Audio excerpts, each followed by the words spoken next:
Hey, what's up, YouTube? Today on What's in My Gray Garage, it's a 1999 Jeep Wrangler. It's the 2.5. This is my daughter's Jeep.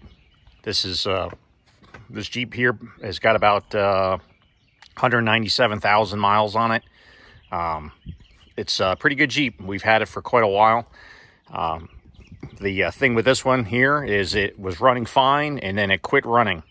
And I already done some repairs to it, so I'm just going to show you kind of what I did and tell you what I did to find out what was wrong with this particular Jeep. This one here was running fine going down the road. My daughter stopped at a traffic light and engine died. Wouldn't crank, it would crank all day long, just wouldn't fire. So I was like, well, it's more likely spark. So when we got it, I went and picked it up. We brought it back to the house, and when I checked it out, what it was is I used a here, we'll open it up. I know a lot of people have little issues with their Jeeps. They're trying to figure out what causes things, and I'm hoping this might help somebody. But what I had to do is, one, I had checked the Jeep, and when I realized down inside of here, right here, you can see where my finger's pointing, is the coil. Well, the coil had gone bad, and with the coil being bad, it wouldn't throw any spark. And what I did is I just took the spark plug, the coil wire off the spark plug, put a test light on there, and hit the key, and it was grounded straight to the battery. It should have had a light. With no light, pretty much says, yeah, you got a bad coil. So because it did crank and I was getting fuel, so yeah, that was the thing. What I also did while I was in there, I changed the cap and rotor, which is right here, which is not really that hard on these Jeeps. And then I changed the spark plug and the spark plug wires, because it had been about 40,000 miles since the last time I'd done it. And then initially I thought the cap and rotor had gone bad, or the rotor had gone bad inside the cap.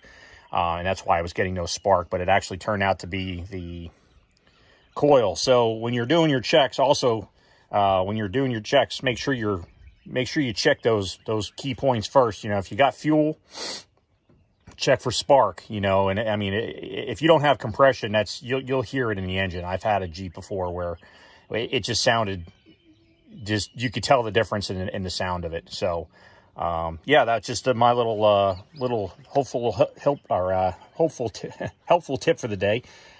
Just keep that in mind, that when you lose, if your engine dies on you, sometimes people think it's the computer or the module here. I don't know. I have one, a spare for it, but I have not yet had to change it.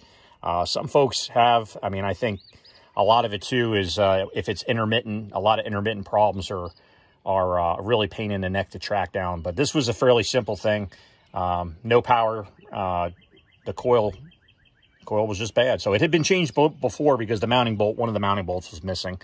And just when you do it, make sure you're careful. There's a ground that when you take this off, I took the whole bracket off to take it off to change it.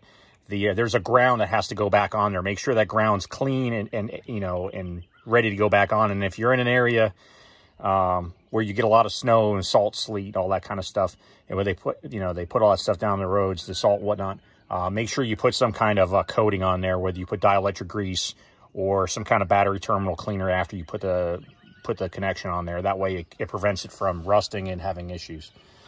So anyways, I hope you all have a good day. If you like the video, please like, share, subscribe. I'll be posting more videos, but this is just a quick video of a no-start Jeep Wrangler that's now starting. So I hope you all have a good one, and we'll see you next time.